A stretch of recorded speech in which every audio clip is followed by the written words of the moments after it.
গ্রামের এক সাধারণ মানুষ, নাম তার হরিপদ মাহাতো। ৭৫-এর কাছাকাছি বয়স।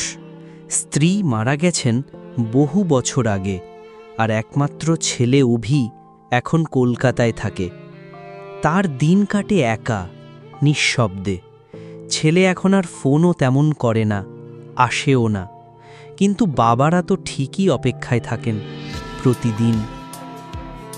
একদিন হঠাৎ পোস্ট অফিস থেকে খবর আসে, হরিপদ কাকু, তোমার নামে না একটা চিঠি এসেছে। চিঠি? হরিপদর চোখে জল চলে আসে। এতদিন পর ছেলে তাকে চিঠি লিখেছে। কাঁপা হাতে খাম খুলে পড়া শুরু করেন। প্রিয় বাবা, মাফ করে দিও, অনেক বছর ধরে তোমার থেকে দূরে আছি। কাজের চাপে, জীবনের দৌড়ে তোমার কাছে আসতে পারিনি, কিন্তু আজ এই চিঠির মাধ্যমে বলতে চাই, তোমাকে আমি খুব ভালোবাসি। ডাক্তার বলেছে আমার শরীরে একটা জটিল অসুখ হয়েছে, হয়তো আমি বাঁচব না।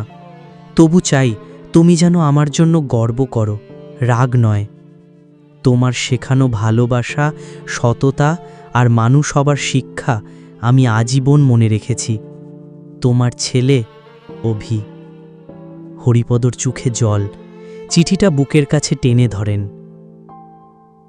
হরিপদ কিছুক্ষণ চুপ করে বসে থাকেন, চোখের জল মুছে আবার চিঠিটা পড়েন।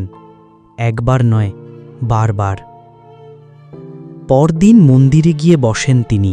মনে শুধু একটাই প্রশ্ন, রাগ করব না ভালোবাসব? নিজের মনকে নিজেই উত্তর দেন, ও তো আমার রক্ত, ও আমার ছেলে, যত দোষী হোক ও আমার ভালো চেয়েছে। পাড়ার লোক জিজ্ঞেস করে, কাকু, আপনার ছেলে তো অনেক বড় অফিসার, দেখতে আসে না?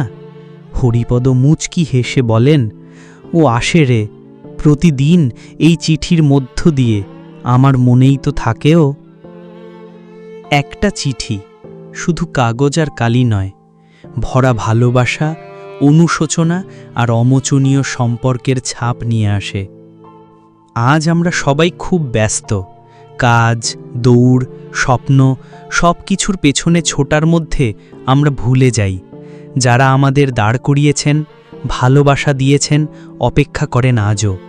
একটা ফোন, একটা খোঁজ, একটা চিঠি, এইটুকুই তো চায় তারা।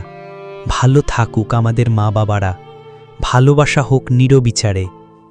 গল্প কেমন লাগলো কমেন্ট করে জানান। এমন আরও গল্প পেতে চ্যানেলটি সাবস্ক্রাইব করে বেলটি বাজাতে ভুলবেন না।